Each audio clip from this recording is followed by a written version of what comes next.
სახელითა მამისაითა და ძისაითა და წმინდისა სულისაითა. მე ვფიქრობ, რომ ეს ტრადიცია, რომელიც მადლობა ღმერთს ჩვენ ტაძარში დამკვიდრდა და მე ვიცი, რომ მრავალ სხვა ტაძარშიც არის. მადლობა ღმერთს ეს ტრადიცია გამტკიცდება ნელ-ნელა ჩვენში და მე დღეს უამრავი ახალი სახე დავინახე, რომელსაც მე არ ვიცნობ და ანუ ბევრი სტუმარიც მოგვივიდა. ასეთი ტერმინი არსებობს ქრისტიანობაში, ასეთი ცნება, მოწამეობა. მოწამეობა არის, როცა ადამიანი თავის ცხოვრების წესით ცდილობს და ამოწმებს, რომ ქრისტიანობა არის ჭეშმარიტება, რომ ქრისტე ჭეშმარიტად ღმერთია, ადამიანად მოსული ჩვენთვის მომკვდარი. მოწამე ამოწმებს, რომ არის ღმერთი ამ სამყაროში და ჩვენ ცხოვრებას აზრი აქვს, საზრისი აქვს, მიზანი აქვს. და დღევანდელი ჩვენი აქ მოსვლა ეს არის მცდელობა მოწამეობისა. არა იმ გაგებით, რომ ხა ვიღაცა აქ ჩვენ კლავს, მაგრამ იმ გაგებით, რომ ჩვენ ვცდილობთ დავამოწმოთ ყველას წინაშე, რომ ღმერთი არის და ამიტომ ის არის ჩვენი ცხოვრების საზრისი, მიზანი, გზა, იმედი და სიყვარულიც. დღეს ერთი ჩვეულებრივი დღეა, რომელიც პირობითად მიჩნეულია წლის დასაწყისად. ამაში ცუდი თავისთავად არაფერია პირიქით. ეს ციკლურობა, როგორც ხშირად გვითქვას, გვეხმარება, რომ ვიარსებოთ ამ სამყაროში, ამ ქვეყანაზე. მაგრამ ეს ციკლურობა ერთგვარ და არც იმაში არ არის ცუდი, როცა ერთმანეთს ულოცავენ და როცა სახლში რაღაცნაირად ოჯახი მოწყდება ცოტახანი მაინც სხვადასხვა სოციალურ ქსელებს, კომპიუტერს და მაგიდაზე დაждდებიან თუნდაც ნახევარი საათი და ერთმანეთს მოესიყვარულებიან. ამაში ცუდი არაფერი არ არის, მაგრამ მეორე მხრივ ჩვენ ძალიან კარგად ვიცით თუ როგორი რელიგიური აღტკინებით ელოდებოდნენ საბჭოეთის მოქალაქეები ამ დღეს და როგორ შევიძინეთ ეს ტრადიცია მათ შორის ქართველებმა და მე გულუბრყვილოდ მჯეროდა, რომ როდესაც საბჭოთა კავშირი დაიშალა, რომ ეს ტრადიცია მას გაყვებოდა. მაგრამ ესე არ მოხდა და მივხვდი, რომ საბჭოთა კავშირი კი დაიშალა, მაგრამ კერპთაყვანისმცემლობა არ მოშლილა ჩვენში. მე გულუბრყვილოდ მეგონა, რომ შობის დღესასწაული წინ წამოიწევდა და ადამიანები თავიანთ ფიზიკურ ძალებს და ემოციებს შეინახავდნენ შვიდამდე, მაგრამ დღეს ესე არ ხდება. კვლავ ჩვენ რელიგიური აღტკინებით მთელი იმედების, თქვათ, დღევანდელ დღესთან და სუფრასთან და მილოცვასთან დაკავშირებით კვლავ ესე წარმოვაჩენ ჩვენ კერპთაყვანისმცემლობას იმ სულს, რომელიც ქრისტეს ვერ ყვარობს და არ ყვარობს. დედამიწა სამყაროში ტრიალებს, მზგრიალებს. დღეს მეტნაკლებად ყველა მიცის თუ რას წარმოადგენს დედამიწა სამყაროში და არც არაფერს და ის მრავალი ადამიანი, რომელიც ცხოვრობს დღეს ამ წუთში, ამ წამს, ამ ციკლურობის კიდევ ერთ დღეს, ამ ციკლის სრულების კიდევ ერთ დღეს აღნიშნავს და მრავალი მილიარდის ადამიანი, რომელსაც უცხოვრია დედამიწაზე, რაც ადამი შეიქმნა ამ სამყაროში. მას შემდეგ მრავალი ეს მილიარდი ადამიანი, რომელიც თავის დასაბამს ღმერთისგან და დედამიწაზე მიწისგან იღებდა, ყველა ეს ადამიანი მიწას არის შერეული და ჩვენს თავის დროზე მიწას შევერევით. ჩვენ თუ კარგად დავფიქრდებით, რა უსუსურია ადამიანი ღმერთის გარეშე. ღმერთი რომ არ იყოს, ადამიანის არსებობას არანაირი ფასი არ აქვს. აი მაგალითად ავიღოთ ცხოველი, ძაღლი, უფრო უკეთესია ღორი, იმიტომ რომ ძაღლს ხანდახან მოწყენილი ან გახარებული თვალები აქვს და ღორს არაფერი არ აქვს. ავიღოთ ღორი მაგალითად და წარმოვიდგინოთ ღორი, რომელიც შედარებით კარგად იქცევა, სუსტ ღორებს არ ჩაგრავს, სისხლის აღრევაში არ მონაწილეობს. ერთი რომელიმე საწინააღმდეგო სქესის ღორის ბოლომდე ერთგულია, იგავური სახეა, სასაცილო. მაგრამ ეგეთი ღორი მაინც წარმოვიდგინოთ. აი წარმოვიდგინოთ ეგეთი ღორი. ტალახში არ წვება კი ბატონო, თუ გინდათ ესეც იყოს. რამე შეიცვლება ღორში? განა ის კვლავ ღორად არ დარჩება? არაფერი არ შეიცვლება. არანაირი მნიშვნელობა არ აქვს ღორი როგორ მოიქცევა, ის კვლავ ღორად დარჩება. ძაღლი კვლავ ძაღლად დარჩება, ვირთხა კვლავ ვირთხად დარჩება. ადამიანი რომ ცხოველი იყოს, არანაირი მნიშვნელობა არ აქვს ჩვენს იდეალებს, ჩვენს მისწრაფებებს, ჩვენს მიზნებს. დოსტოევსკი აბსოლუტურად სწორია. თუ ღმერთი არ არის ყველაფერი დასაშვებია, იმიტომ რომ თუ ცხოველი ხარ, რა მნიშვნელობა აქვს? პირიქით, თუ ცხოველი ხარ და ზნეობას ეპატინები, ეს ზნეობა შენთვის და ზნეობრივი ცხოვრება მოდი პირობითად ესე ვთქვათ, ერთი ტრაგიკომედიად გადაიქცევა, ფარსად გადაიქცევა. და ყველაზე მეტად სწორედ ეს ზნეობრივი ცხოვრება დააქცინებს ცინიზმით, როცა გარდაიცვლები და მიწას შეერევი. ღმერთი რომ არ იყოს, სამყაროს არსებობას აზრი არ აქვს. აი, მივდივართ, მოვდივართ, მივდგებით, ვაკეთებთ, ფიქრობთ. იფიქრეთ აბა ერთი წამით. უფალო შე რომ არ იყო. რა აზრი აქვს ამ ყველაფერს? რა აზრი აქვს ჩემს არსებობას, ჩემს სუნთქვას რა აზრი აქვს? რა აზრი აქვს დედამიწის ზღიალ სამყაროში? დედამიწა ხო სამყაროში არც შანს. რა აზრი აქვს? ერთადერთი აზრი ამ ყველაფერში ის არის, რომ არის ღმერთი, რომელმაც თავისი შვილი ამ ციცქნა პატარა ბურთულაზე დაამკვიდრა.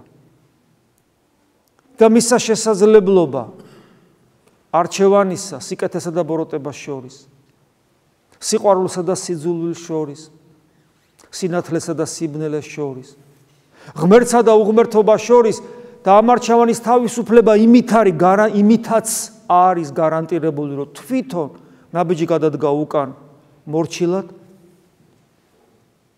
და არ სჩანს. თავისი სიდიადით ჩვენს თავისუფლებას არ ეხება, არ აკნინებს, არ ლახავს. და უკვე არჩევანი ჩვენზეა, პასუხისმგებლობა აბსოლუტურად ჩვენზე. დღეს იგივე საქართველოს თუნდაც ამ უბნის უმრავლესობა მე არ მინდა განკითხვის არ ვამბობ. ღვთის წინაშე გეუბნებით, მხოლოდ და მხოლოდ ამ შემთხვევაში სიბრალული მაქვს. ბედნიერებას უსურებენ ერთმანეთს და კარგია რომ უსურებენ. ბედნიერება სურთ და კარგია რომ სურთ. ამ შემთხვევაში ძალიან ხშირ ამ შემთხვევაში თითქმის უდიდესი უმრავლესობა აბსოლუტურად უანგაროდ ცდილობს სხვას ბედნიერება უსურვოთ. ეს ძალიან კარგია. მართლა უხარიათ ერთმანეთის სიხარული, მართლა შეაწუხებდათ ხვალინდელი ტკივილი ერთმანეთის უანგაროდ, მე ამაში დარწმუნებული ვარ. მაგრამ ტრაგედია იმაშია, რომ მისამართი შეშლილი, მისამართი არასწორად არის. აღებული არასწორად გეზი, ცხოვრების მიზანი არასწორად დანახული. გან ადამიანს შეუძლია მეორე ადამიანს ბედნიერება უსურო, უпростоრად ბედნიერება მიანიჭო. ისეთი ბედნიერება, რომელიც არ დასრულდება. განა ჩვენ შეგვიძლია ერთმანეთის გარანტი ვიყოთ, ერთმანეთის ბედნიერების გარანტი ვიყოთ, ერთმანეთის სიცოცხლის გარანტი ვიყოთ. განა ჩვენ შეგვიძლია, რომ ჩვენ თითოეულ ჩვენთაგან ხვალინდელი დღის უსაფრთხოების გარანტია მივცეთ. ჩვენ ხო ამის უნარი არ აგვაქვს. ამას ემატება ჩვენი დაცემული ბუნება, რომელსაც ქრისტიანი მეტნაკლებად იცნობს საკუთარი თავიდან გამომდინარე, რომელიც აბსოლუტურად უკონტროლოა, როგორც კი ღვთისნება კნინდება. ადამიანი შეიძლება ძალიან კეთილშობილი იყოს, ძალიან კარგი იყოს. მისი შინაგანი მოთხოვნილება იყოს, რომ ღირსეულად ცხოვრობდეს. მაგრამ ექსტრემალურ სიტუაციაში რა აღმოჩნდება? სამწუხაროდ არ არის რა მისი ნება, ღვთის ნებას დამორჩილებული.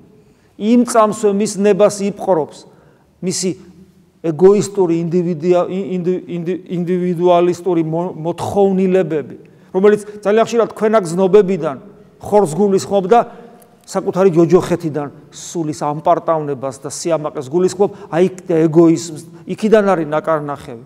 და ექსტრემალურ სიტუაციაში ადამიანი ვერ უძლებს.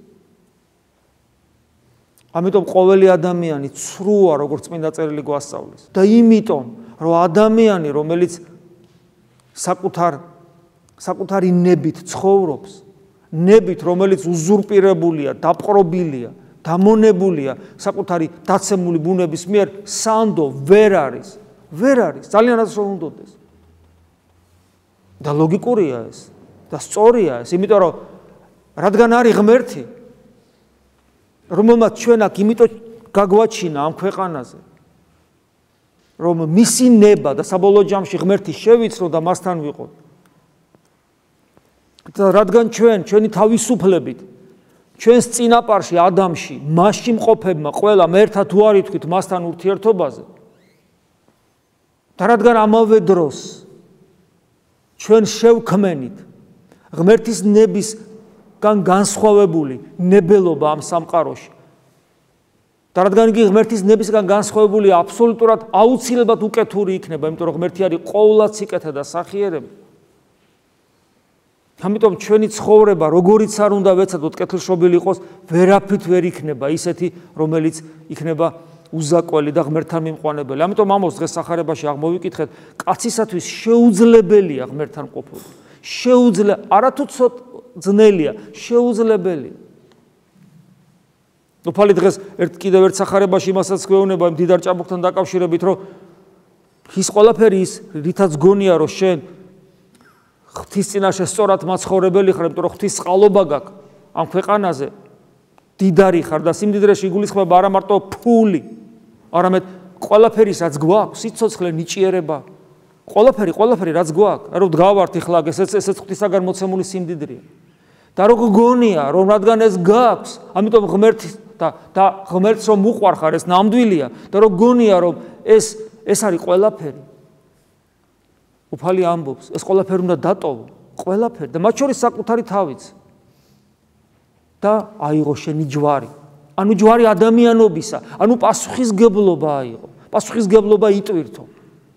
რომ ამ სამყაროში გარეგნულად ფიზიოლოგიურად ცხოველს გავართ, მაგრამ ღმერთის შვილები ვართ, აიღო ეს ჯვარი პასუხისგებლობისა.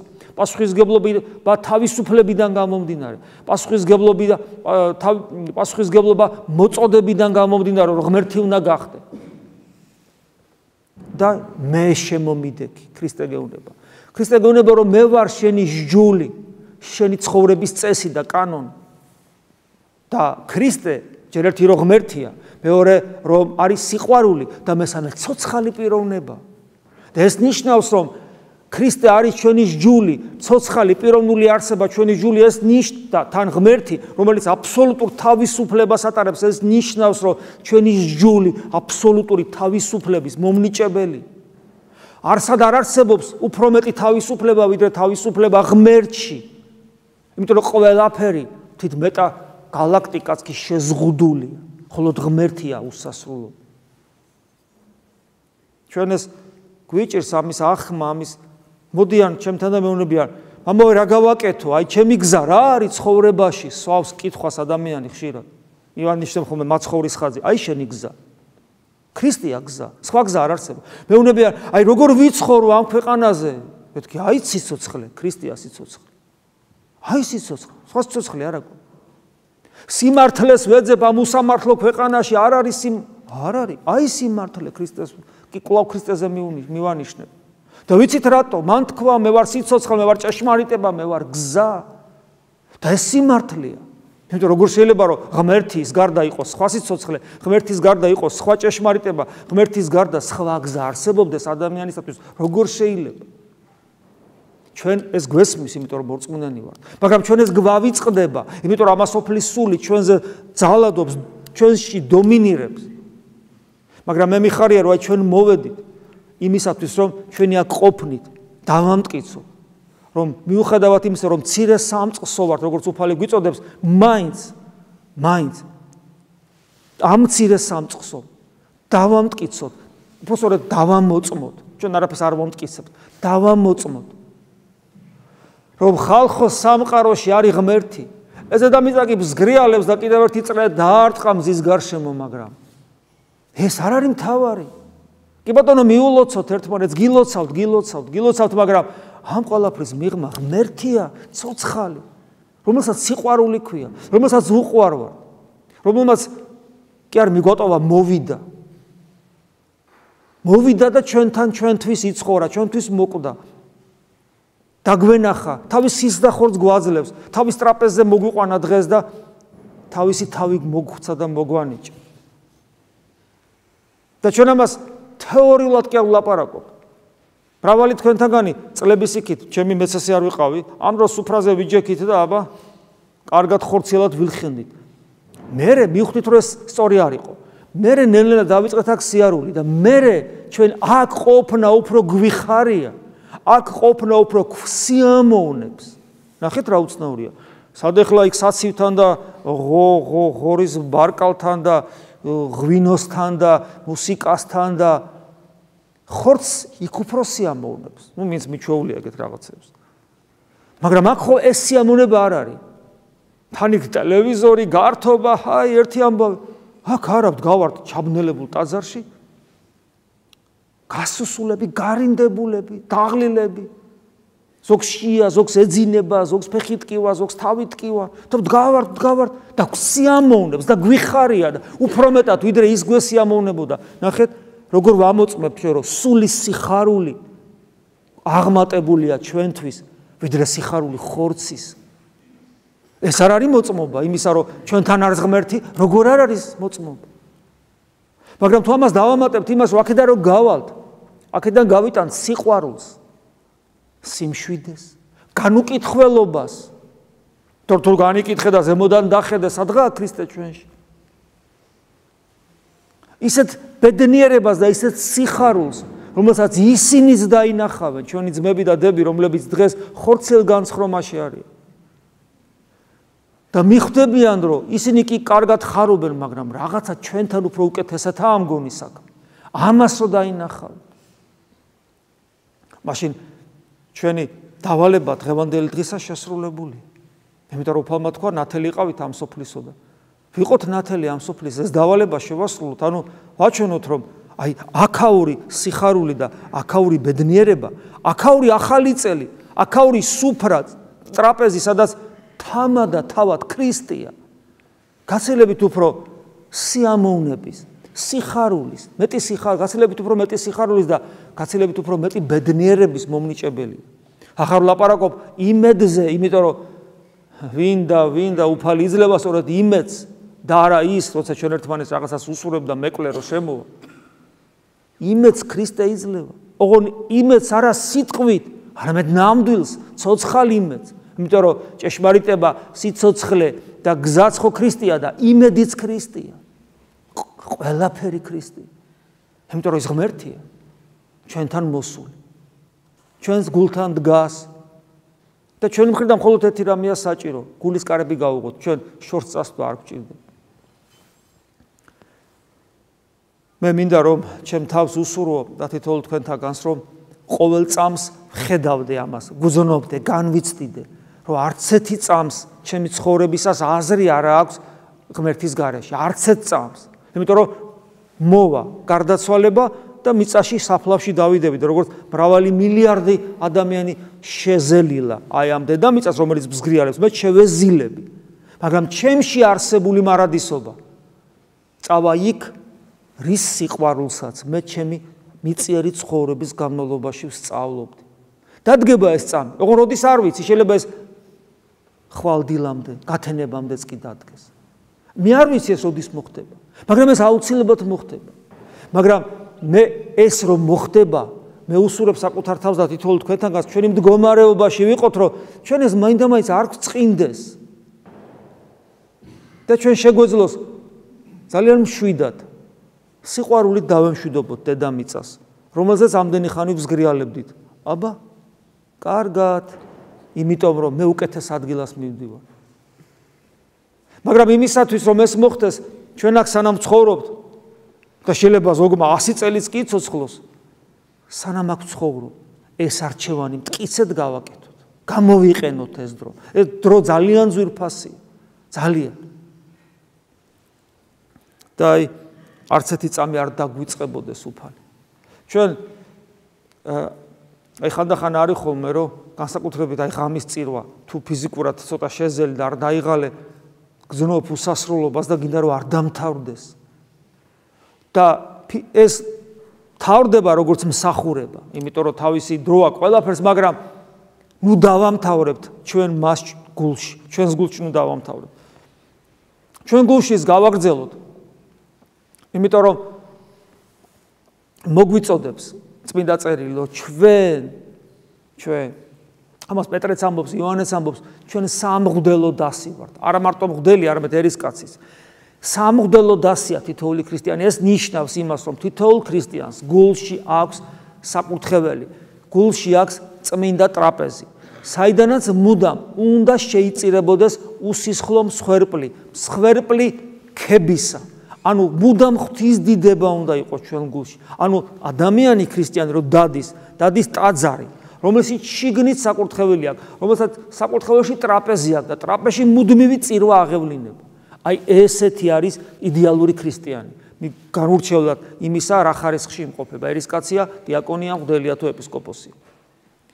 რადგან ეს დავალება ჩვენთვის არის მოცემული, ჩვენ ეს უნდა განვახორციელოთ. და როგორც კი ადამიანში ეს დაიწყება, ადამიანი ხდება ბედნიერი, იმიტომ რომ დადის ადამიანი, ჩვეულებრივი ლიტონი არაფრით განსხვავებული სხვა ადამიანისაგან, მაგრამ თავის თავში ის ატარებს ზეცას და მასში არის ღმერთი. ამაზე მეც მე ვერც საკუთარ თავს და ვერც თითოეულ თქვენთაგანს ვერ უსურებ. ყველაზე კარგი საახალწლო საჩუქარი იქნება ეს. გისურვებთ რომ მართლა ტაძარნი ყოფილიყავით ღვთისა, თქვენს არსებაში ყოფილიყოს წმინდა საკურთხეველი და საკურთხეველში უწმინდესი ტრაპეზი, სადაც მუდმივი წირვა, საიდანაც მუდმივი წირვა უსისხლო მსხვერპლი ქებისა ღვთის წინაშე აღევლინება.